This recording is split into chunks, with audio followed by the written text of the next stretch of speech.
உணவு சாப்பிட்றதுல பஞ்சமே இல்லை. நான் இதுவரை பார்த்துக்கிறேன், நிறைய மட்டன் சிக்கன்லாம் சாப்பிட்றேன். அவங்க ஊரில் புதுமையான ஒரு சிக்கன், எதுனா சிக்கனு பான், அது பான்மதி சிக்கன் போல பான் சிக்கன். அந்த சிக்கன் எங்கே தான் பிடிச்சிட்டு வந்தாலும் தெரியல. அதுக்காக இந்த தீர்ப்பு ரெண்டாவது பொண்ணு கல்யாணத்துக்காக நான் சிக்கன்லாம் புக் பண்ணேன். என்னால சூழ்நிலை சரியில்லாத நான் வந்து போக முடியல. அதுக்கு சார் போச்சுக்காதுங்க, ட்ரெயின்லாம் டிக்கெட் பண்ணேன். அந்த நான் பில்லி அவனுக்குலாம் காமிச்சேன், எம்மா டிக்கெட்லாம் புக் பண்ணேன் சார், நீயே வரல நானும் வரல, எதுக்கு நான் அந்த பானை பாய்க்கு போய் சாப்பிடலாமே அந்த ஆசையாக போனேன். அது வந்து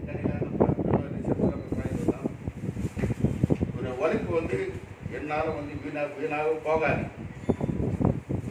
அதே போல் வந்து அவங்க கரிச்ச மனைவியும், ஆனால் அதுக்கு முன்னர் அவங்க பிரிந்தெடுத்த தந்தையோட செல்வத்தை வந்து ரொம்ப வறுமையில் இருந்தாலும், ரொம்ப வறுமை, சாதாரணமான வறுமை, ரொம்ப சென்னையில் இருந்து ரொம்ப வறுமத்தில் இருந்தது.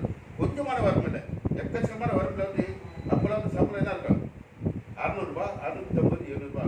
அந்த சென்னையில் வந்து 650 ரூபா வச்சு அவங்க அப்பாவை இவர் வந்து சவாரி போல பிடிச்சி ஒரு புள்ளியை எப்படி அப்பா என்ன ஒரு சாணத்தில் புள்ளியை வாக்கணுமோ அதே சாணத்தில் இவரும் அவரோட பொண்ணைய 2 பொண்ணையும் அவ்வளோ சாங்காக அந்த கடமையோட உணர்ச்சியோட அவரோட செய்த கடமை எங்கள் குடும்பத்துக்கு என்ன அவங்க தந்தை என்ன செய்தாரோ அந்த தந்தைக்கு ஈராமல் இருந்து இவர் அந்த 2 பெண்களையும் எந்த பிரச்சனை இல்லாத நான் சிறப்பாக திருமணம் செய்து எல்லாம் ஐயப்பான்னு சொல்லிக்கிட்டே இருப்பார்.